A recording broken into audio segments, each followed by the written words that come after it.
19h, 21h. Europe 1 Soir, Clélie Mathias. Et les 4 ans de guerre en Ukraine, on en parle justement. Nous sommes en ligne avec Régis Le Sommier, grand reporter, directeur de la rédaction d'Omerta. Gilles Boutin est avec moi en studio, journaliste en politique économique au Figaro, et Jean-Michel Salvatore, chroniqueur politique et communicant. 4 ans de guerre, Régis Le Sommier. Emmanuel Macron est sceptique sur une paix à court terme. Et vous alors aussi ?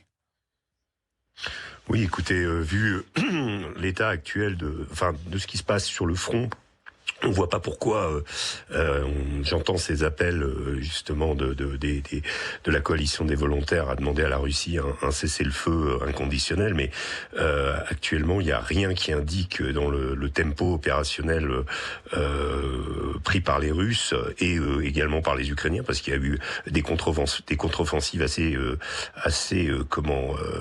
avec couronnées de succès dans le sud pour l'Ukraine, mais les deux adversaires en ce moment sont toujours à la manœuvre et ça ne ralentit pas, en particulier dans le Donbass, ce fameux Donbass que Vladimir Poutine veut conquérir à tout prix.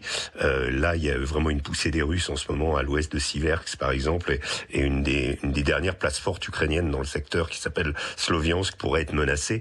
Donc, il n'y a rien n'indique actuellement que on va vers une accalmie et en tout cas pas un cessez-le-feu. Et pour ce qui est du front, on va dire de l'intérieur, les Russes mettent des coups de boutoir terribles actuellement sur les réseaux électriques ukrainiens. C'est une des techniques qu'ils ont accru, des moyens de pression qu'ils ont adopté en 2025 et qui continuent dans cet hiver particulièrement douloureux 2025-2026. Et ils s'attaquent effectivement aux réseaux électriques, et ça commence à avoir des conséquences assez... il y a de plus en plus de coupures de courant côté ukrainien et de plus en plus de mal à distribuer l'électricité dans la population. Et évidemment, chauffage, ça crée de gros problèmes en ce moment. Ouais. On va tirer le bilan de ces 4 ans de guerre, si on le peut, mais juste avant, puisque vous êtes déjà allé à de nombreuses reprises, cette fois, je crois, sur le front. Comment est le moral des troupes, finalement ? Écoutez, moi j'ai eu l'avantage de couvrir cette guerre en Ukraine. Au début, j'ai été côté ukrainien, mais c'était pas du tout la même période. C'était la période 2022. J'étais avec des volontaires français qui cherchaient à rejoindre l'armée ukrainienne et à s'engager.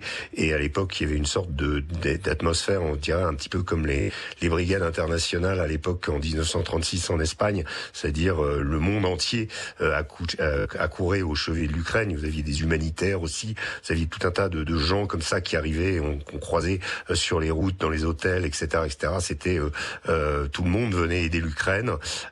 Évidemment, je n'ai plus eu de possibilité d'y retourner ensuite. Je suis allé côté russe. Côté russe, ce qui est très intéressant, c'est que j'ai pu voir l'évolution de cette guerre, d'une guerre, on va dire classique, de haute intensité, mais classique, et surtout l'effet terrible de l'arrivée des drones et la façon dont cette guerre s'est complètement transformée. D'ailleurs, les drones ont permis aux Ukrainiens de tenir là où ils avaient des pénuries de troupes, c'est-à-dire que les Ukrainiens ont merveilleusement utilisé les drones en position défensive pour empêcher les Russes de progresser. Et depuis, je vais dire 2023, on est dans des positions où les Russes grignotent du terrain. Alors de façon plus ou moins rapide, il y a eu des moments, il y a eu des percées véritables, à Dobropila en août dernier. Il y a eu, vous avez eu Gulaïpol aussi, qui est une ville qui a été conquise par les Russes assez rapidement au sud, et actuellement la ville de Zaporijjia est aussi pourrait être menacée assez rapidement, donc une énorme métropole. Donc les Russes ont pu faire des avancées, mais les Ukrainiens ont utilisé assez astucieusement les drones pour les ralentir et justement pour combler leur pénurie d'hommes, parce que c'est vraiment le point noir pour l'Ukraine, c'est que il n'y a pas assez de troupes et que on peut pas en fabriquer et on peut pas non plus espérer des alliés qu'ils amènent des troupes en nombre suffisant pour aider les Ukrainiens. Et de toute façon, serait évidemment menacé par les Russes qui ont déclaré que si les troupes de l'OTAN se trouvaient sur le territoire ukrainien, elles seraient légitimement des cibles. Donc voilà, la situation est assez...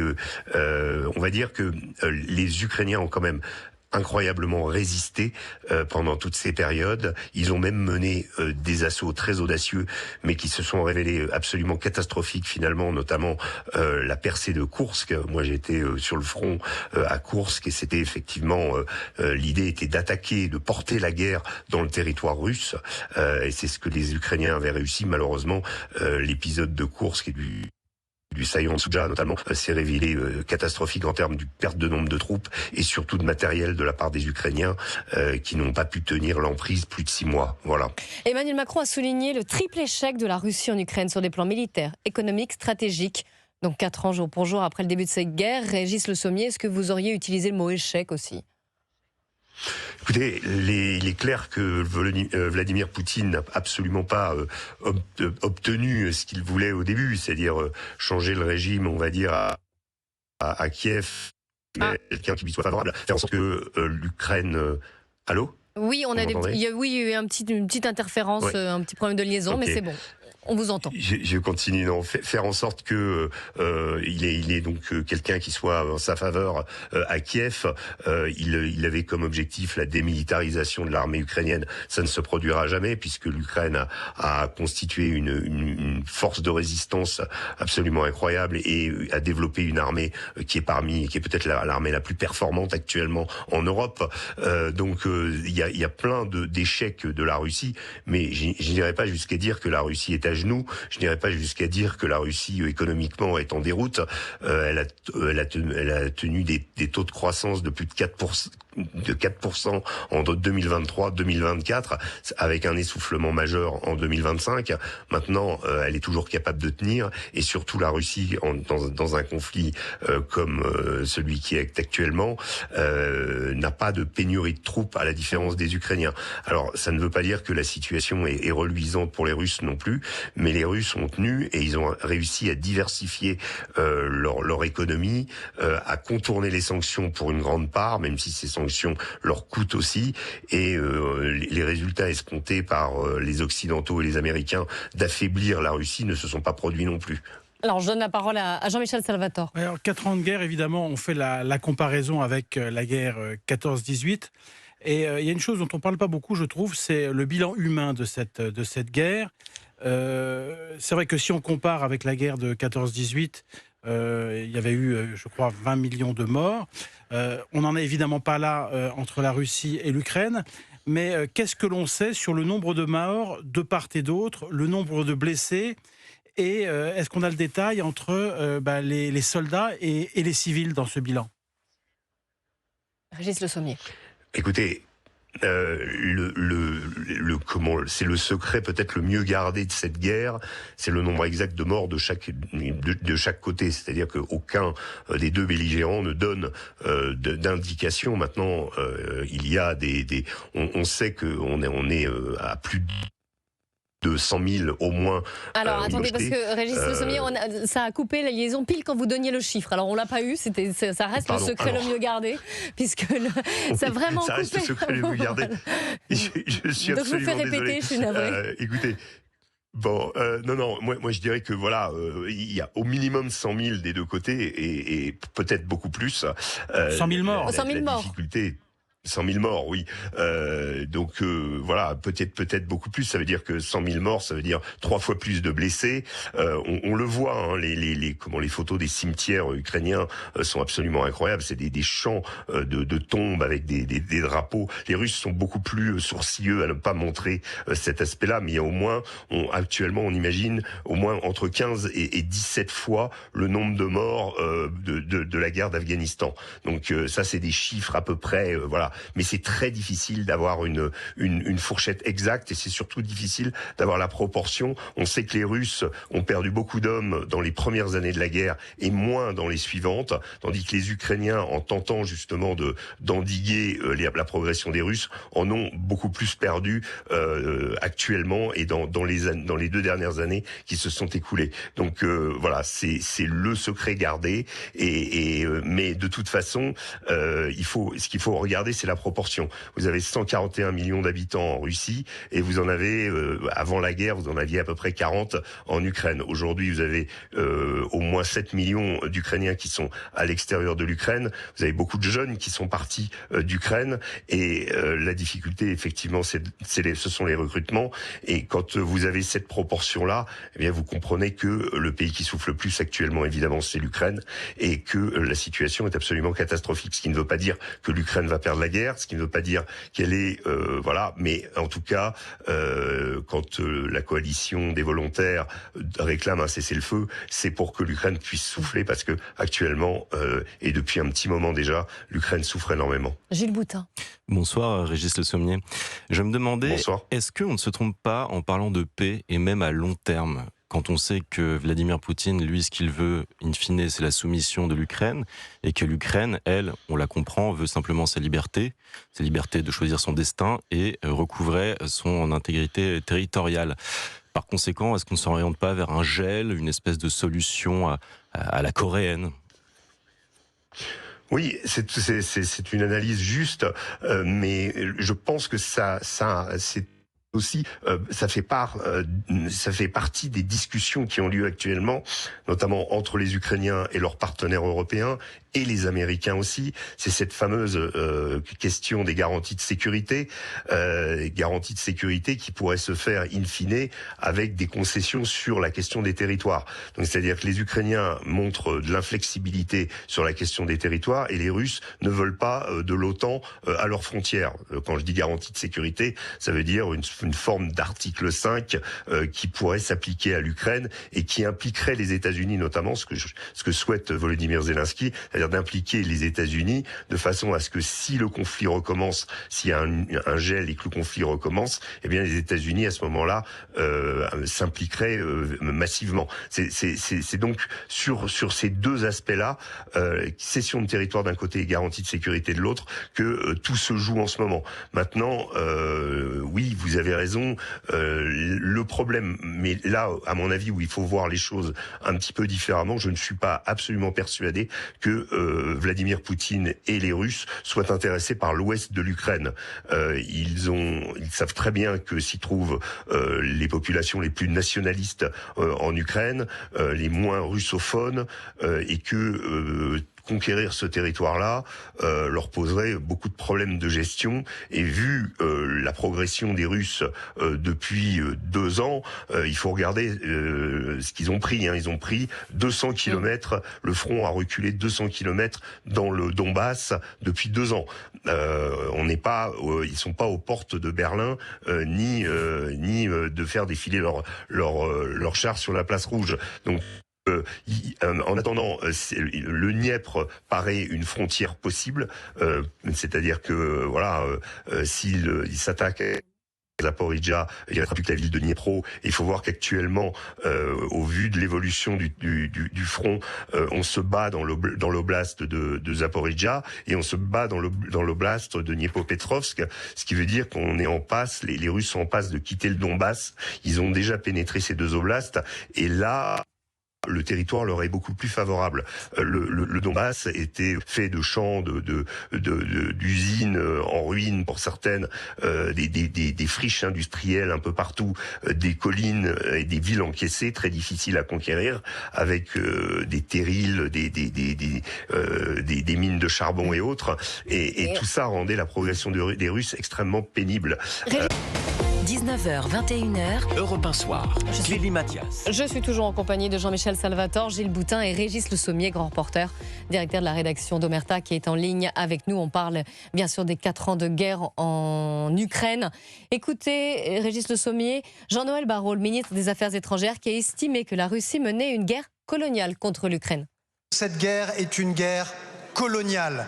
et elle part d'un fantasme impérialiste, celui de Vladimir Poutine, qui se solde aujourd'hui par un échec cuisant, j'y reviendrai.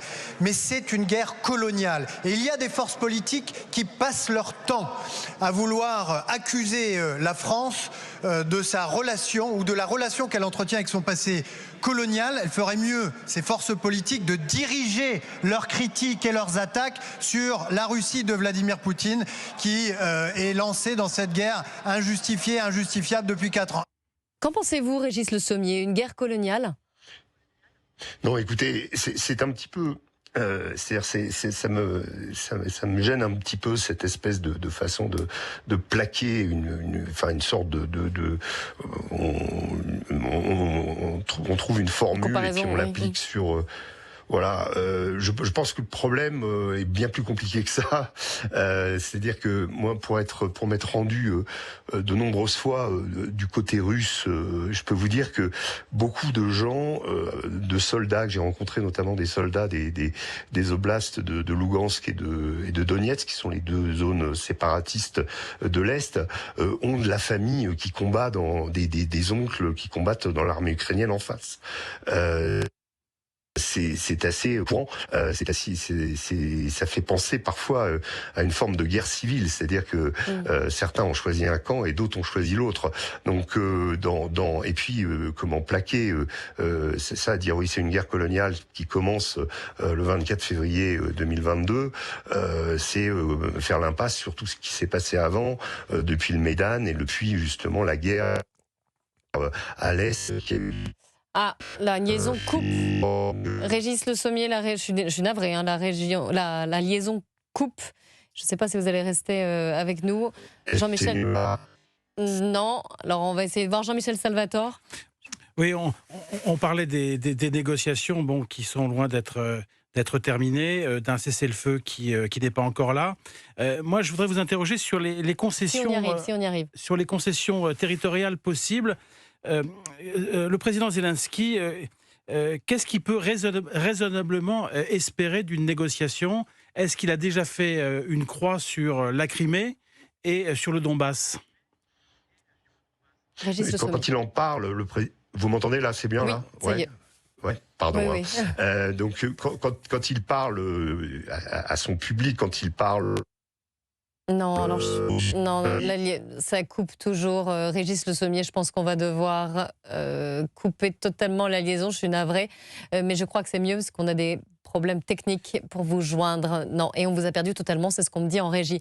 Merci quand même à vous, Régis Le Sommier. Peut-être une dernière remarque, Gilles Boutin, sur ces 4 ans de guerre et ce bilan. Je vais convertir ma question en remarque. Oui, vous pouvez. Vladimir Poutine avait déclenché son opération sur un contrat tacite avec la société russe, qui était une invasion, mais pas de déstabilisation majeure de la société russe. Et aujourd'hui, vous me direz, ça fait quelque temps déjà qu'on se demande combien de temps l'économie russe et la société russe vont tenir. Cependant, le vivier d'hommes se tarit, et là où il se servait, c'est-à-dire dans les régions plutôt asiatique, on va dire, de la Russie, ce vivier se réduit, et donc il devient compliqué de préserver la société russe urbaine, moscovite ou autour de Saint-Pétersbourg. Et la grande question, c'est de savoir comment il va faire pour maintenir ce conflit, en ne suscitant pas une colère forte au sein de la société russe, quand bien même cette société est effectivement connue pour être particulièrement résiliente. Jean-Michel Salvatore. La question aussi, c'est comment il va continuer à financer la guerre. Jusqu'à présent, il a beaucoup profité de la manne pétrolière, puisqu'il continuait à vendre beaucoup de pétrole, notamment aux Européens, et qui étaient dans une situation absolument incroyable, que finalement les Européens ont quasiment financé la guerre du côté des Russes. Mais c'est vrai qu'aujourd'hui, les Européens achètent beaucoup moins de pétrole à la Russie. Les Russes ont beaucoup plus de mal à vendre, à écouler leur pétrole sur le marché mondial. Les Indiens ont arrêté d'en acheter. Et donc les prix du pétrole russe ont été divisés par 2. Et donc ça, c'est une vraie difficulté pour Vladimir Poutine, parce qu'une guerre, ça coûte extrêmement cher. Ça fait 4 ans que ça dure. Et donc là, c'est vrai que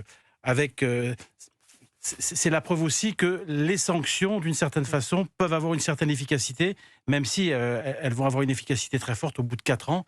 Et on voit bien que c'est pas aussi facile d'imposer des sanctions à un pays comme la Russie. On aura l'occasion, hélas, d'en reparler, puisque ça fait 4 ans et que visiblement, ça risque de continuer cette guerre. J'en profite pour remercier de nouveau Régis Le Sommier d'avoir été en ligne avec